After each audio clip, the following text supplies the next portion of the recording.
Hi everyone, this is Slash and Cut. Today I'll be bringing you a tutorial on the double scissor. The double scissor is a trick invented by Phoenix Fire, and I consider it to be more of an advanced trick.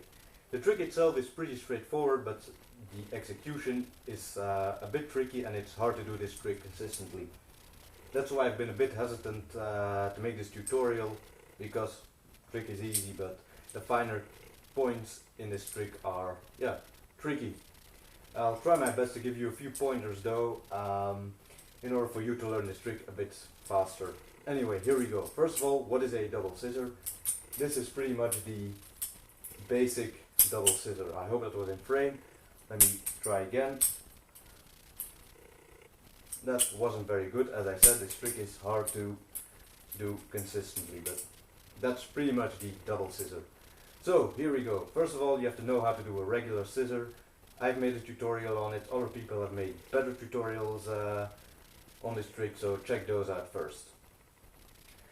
In order to start off with this trick, I advise you to start off with a full twirl, because this flows perfectly into the movement of this trick. As you probably have noticed, the key part in this trick is the catch and flick back into another aerial to get the double scissor, to get to the second aerial and catch it into another scissor. That's the main part of this tutorial. So you start off, as I said, with a full twirl into a regular aerial and catch it into a scissor. Then you'll come to this catch and throw. First of all, it's not really a catch. I advise you to not to catch the knife, but really to flick the knife.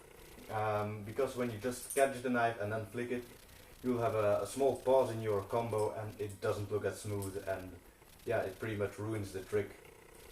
So with the first catch, I will say catch because it's easier to explain, but it's pretty much a snap or a flick or whatever you want to call it.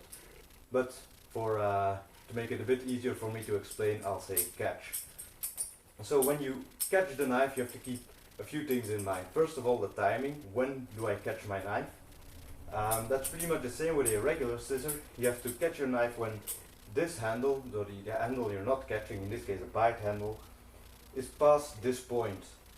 If you catch it, see if I can straighten that. So when you catch your other handle, you want your the other handle to be past this point in the rotation. Pretty much, it's easy to explain. If you catch it like this, the weight of the handle and the blade will drop down, ruining your momentum, and yeah, you'll pretty much screw up the trick. So that's pretty much when you catch your knife. Then, second thing is, where do you catch your handle? In my experience, the closer you catch your handle in relation to the tang, the more beautiful or more well executed your second aerial will be, but the more tricky it is to catch. The further away from the tang, the easier it is to catch, but it's also harder to control the second aerial. And a key component of this trick is to be able to make sure that your first aerial looks pretty much the same as your second aerial. You want to have the same rotation, and yeah, you don't want to go look for your knife or your Balisong in order to get the second scissor. And those are the pretty much already two most important pointers I can give. So first of all, when you catch your knife past this point, and where. I catch it around, it's pretty hard, I catch it around here. It's a bit further away. You probably noticed that in my videos, that second aerial doesn't always look that similar to the first one, but it's just easier to execute, and in long combos it's pretty much the thing you have to do. The third pointer I can give you is, of course, you have to flick your knife. You have to gain some, you have to continue the momentum. And if you just flick your knife, or flick your wrist and your fingers, you might not have enough force to be able to get the rotation.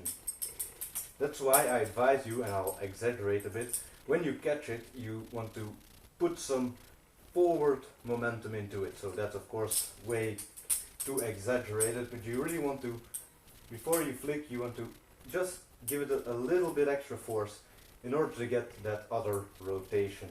And yeah, after your first aerial, after you threw it back up again.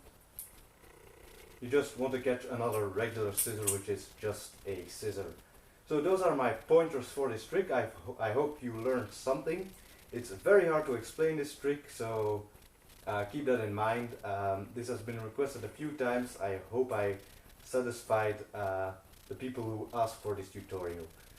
Anyways, thank you for listening, and I hope you learned something.